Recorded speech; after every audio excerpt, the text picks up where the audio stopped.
Buenas tardes, estamos aquí con el compañero Roberto. ¿Cuál es su apellido? Aguirre. Aguirre. Roberto Aguirre, profesor de matemáticas. ¿Qué materias das? ¿Qué nivel de matemáticas ofrece? Secundaria y bachillerato. Muy bien. ¿Qué tal cálculo diferencial e integral?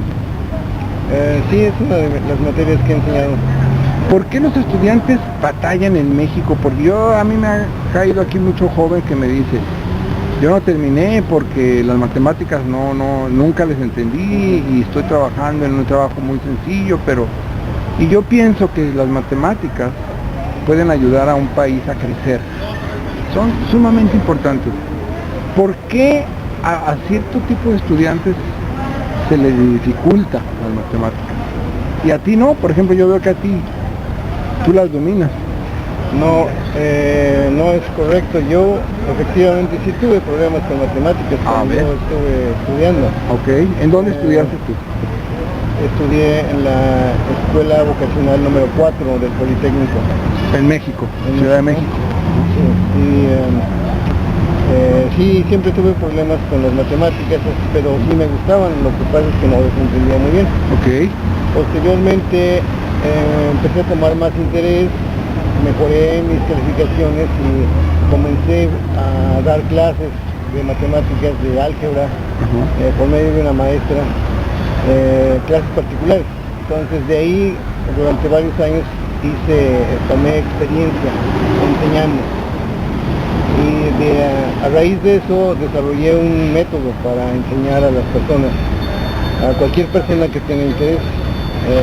De ahí me di cuenta que el principal problema con la enseñanza de las matemáticas está en que los maestros no entienden que la mayoría de los alumnos no está apta para aprender al mismo ritmo que aprendieron ellos.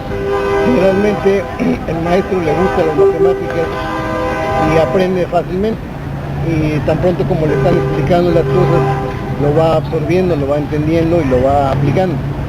Pero la mayoría de las personas no tiene esa capacidad, o no tiene el mismo interés, o no tiene el mismo entrenamiento.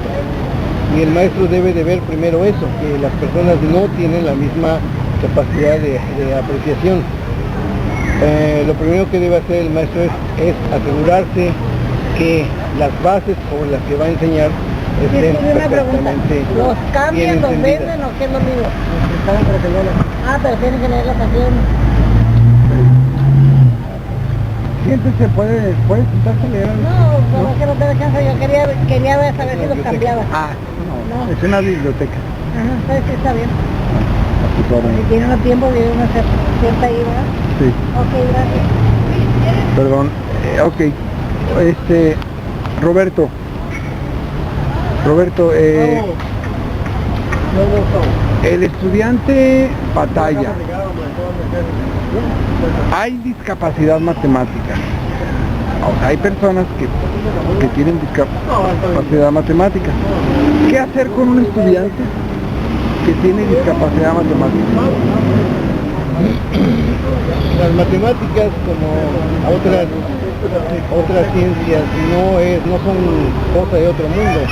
Simplemente hay que asegurarse de que las bases, la materia que va uno a enseñar, tenga buenas bases sobre las cuales se va a continuar el estudio.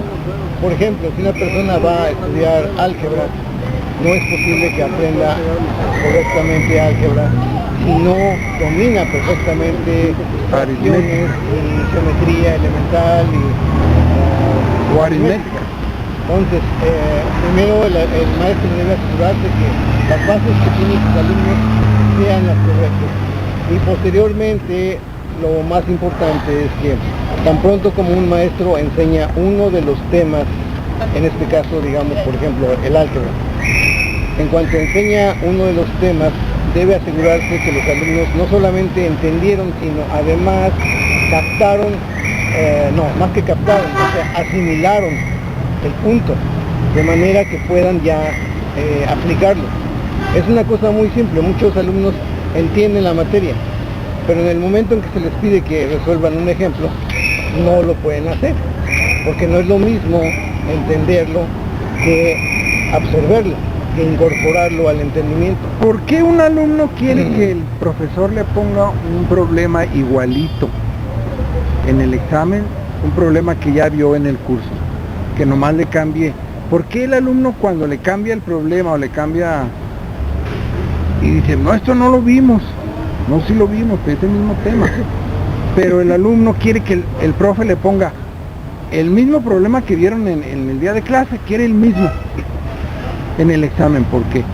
Esa es una cuestión de mal hábito, tanto del maestro como del alumno. El alumno no está dispuesto, no tiene mucho interés en aprender la materia, solamente quiere que le pongan un ejemplo sencillito para pasar la materia. Y eso obviamente no le va a llevar a nada bueno. Pero es el maestro el que debe dirigir ese estudio, ese interés. Pero debe asegurarse que el alumno está entendiendo y está resolviendo una cantidad razonable de ejemplos, problemas, para que posteriormente pueda resolver otros ejemplos que no ha intentado. Claro. Eso, más que nada, eso proviene de la dirección del maestro. El alumno, por regla general, siempre es un poquito flojo para hacer las cosas.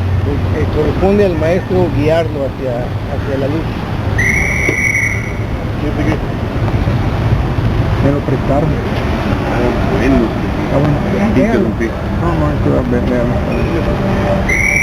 Oiga, Roberto, ¿qué es el cálculo? Porque aritmética es suma, resta, división y multiplicación de números. Eso es aritmética. O números y fracciones, ¿no? Álgebra es suma, resta, multiplicación, división de números y fracciones y de letras. El siguiente nivel del álgebra se llama cálculo. ¿Qué es el cálculo? El cálculo diferencial e integral. ¿Qué es el cálculo? El cálculo, el alumno tiene que aprender primero bastante lo que es los conceptos de geometría analítica, trigonometría. No aprender eso, no puede aprender. Bueno, la trigonometría es la ciencia de los triángulos, ¿no? Sus ángulos, las funciones trigonométricas, el área, etcétera, ¿no? Y la geometría analítica es la relación que hay basado en un sistema de coordenadas cartesianas de una figura geométrica, ya sea curva, recta, etcétera, abierta o cerrada, y su representación algebraica, ¿verdad? Bueno, hasta ahí es el nivel que vemos nosotros, pero de ahí nosotros saltamos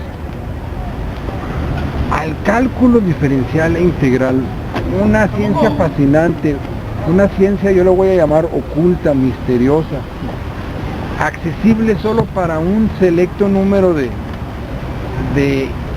iluminados o de eruditos. ¿Qué es? ¿Cómo podríamos definir en palabras el cálculo diferencial e integral? Bueno, no es fácil definir. De una manera sencilla podríamos decir que es no es un coeficiente, no es una fracción, sino viene siendo... ¿Tiene que ver con el concepto del límite? Sí, viene siendo el cálculo de una cantidad que varía con el tiempo y de una manera que puede ser, valga la redundancia, puede ser calculado de manera exacta. Muy es bien. decir, cuando por ejemplo, la diferencia entre velocidad y aceleración, más o menos, ahí lo que pasa es que aquí pasamos al problema de la filosofía de lo idealista contra lo realista, ¿no? En realidad, nadie en este mundo físico se mueve a una velocidad constante. La realidad es que todos sufrimos aceleraciones y desaceleraciones. cuando nos movemos, cuando viajamos, cuando un avión viaja. O sea, lo que pasa es que el concepto de velocidad es un promedio matemático, en donde se dice, bueno, el avión salió a esta hora, viajó tantos kilómetros y llegó a esta hora.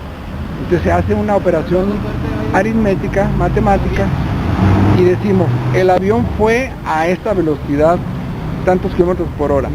Pero eso es irreal, eso es un promedio, eso es un cálculo promediado que escapa a la realidad, porque los que somos realistas y los que tenemos experiencia en la vida, sabemos que el avión sufrió aceleraciones y desaceleraciones, ¿no? ¿Puede ayudar esta explicación un poquito a explicar lo que es el cálculo? Sí, aunque en realidad el cálculo se basa la premisa del cálculo es las funciones. Okay. Una función es por decirlo así, una fórmula matemática que nos explica que a cada instante, a cada segundo que pasa, el resultado que vamos a obtener va a ser muy diferente. No es uniforme, no es una proporción.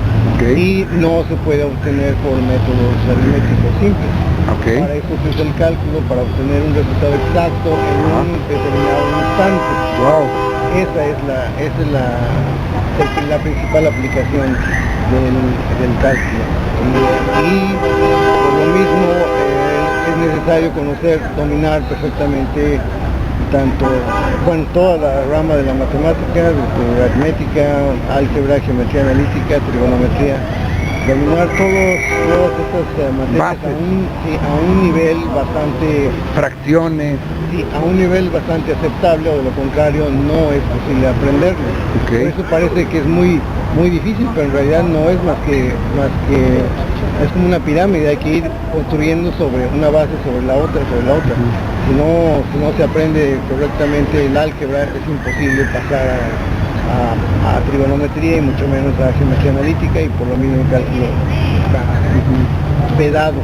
Es necesario, así como el álgebra, tener conocimientos los conocimientos básicos bien claros de la matemática básica, de la aritmética. Así, de esa manera hay que ir construyendo. Entonces, si se tienen todos los conocimientos de las materias que deben ser incluidas, entonces es posible aprender el cálculo de una manera efectiva. Muy bien, muchas gracias, Roberto. ¿Algo más que quieras agregar? Nada más que sí es necesario que en nuestro país, precisamente en un país como el nuestro, que estamos tan atrasados en todos los aspectos. Tú eres un gran maestro, ¿por qué no tienes trabajo? ¿Por qué no das clases? Bueno, es que efectivamente soy maestro práctico. Yo aprendí dando clases como maestro tutor, como maestro particular. Okay. De ahí obtuve mi experiencia para enseñar. Por eso sé enseñar correctamente lo que yo sé. Está bien bueno. Pero no soy maestro titular. Hay un pequeñísimo problema. Bueno. Especialmente en este país, claro, ¿no? Y luego también tenemos otra área de las matemáticas, la probabilidad y la estadística, la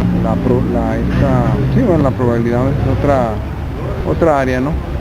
Bueno, pues muchas gracias, Roberto. Sí, efectivamente invitamos a todas las personas que vean este video, que se interesen por las matemáticas. Creemos que el país lo necesita, ¿verdad? Que necesitamos muchas mentes ocupadas en el estudio de esta ciencia fascinante.